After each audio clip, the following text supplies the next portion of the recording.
Couple accused of murdering rapper allegedly hid in alcove moments after he was slashed with sword. The couple accused of murdering rapper Jet McKee allegedly hid in a laneway near the scene of the crime as police launched an air and ground search for them.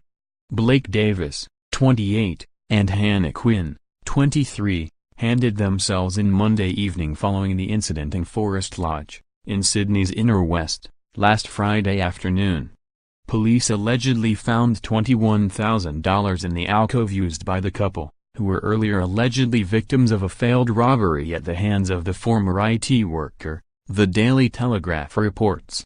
In chilling new details, a balaclava-clad Mr. McKee, whose stage name is Sapaz, allegedly administered a hard punch to Davis, injuring his face.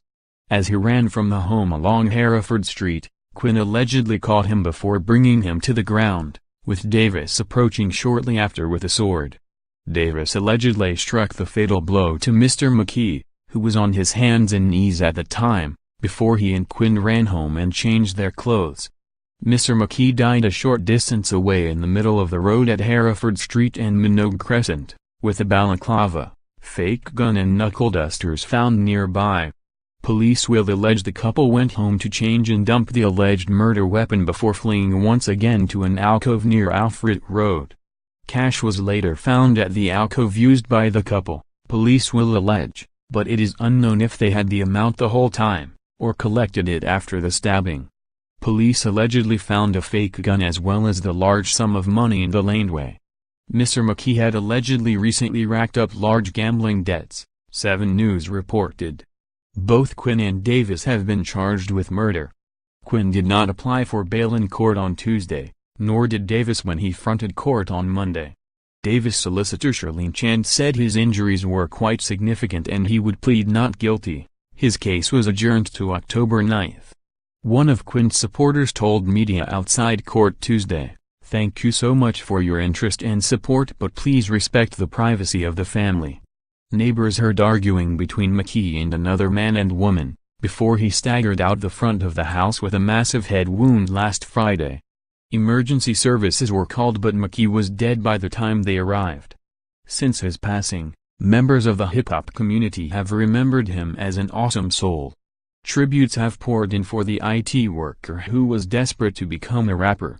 R.I.P. Sapaz.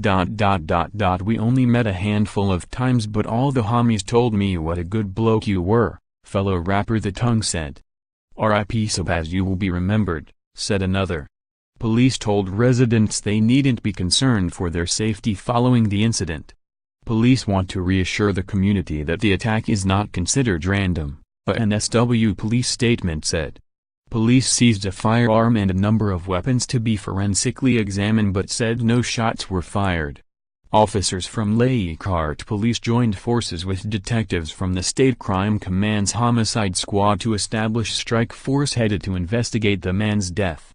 Anyone with information is urged to contact Crime Stoppers on 1-800-333-0000.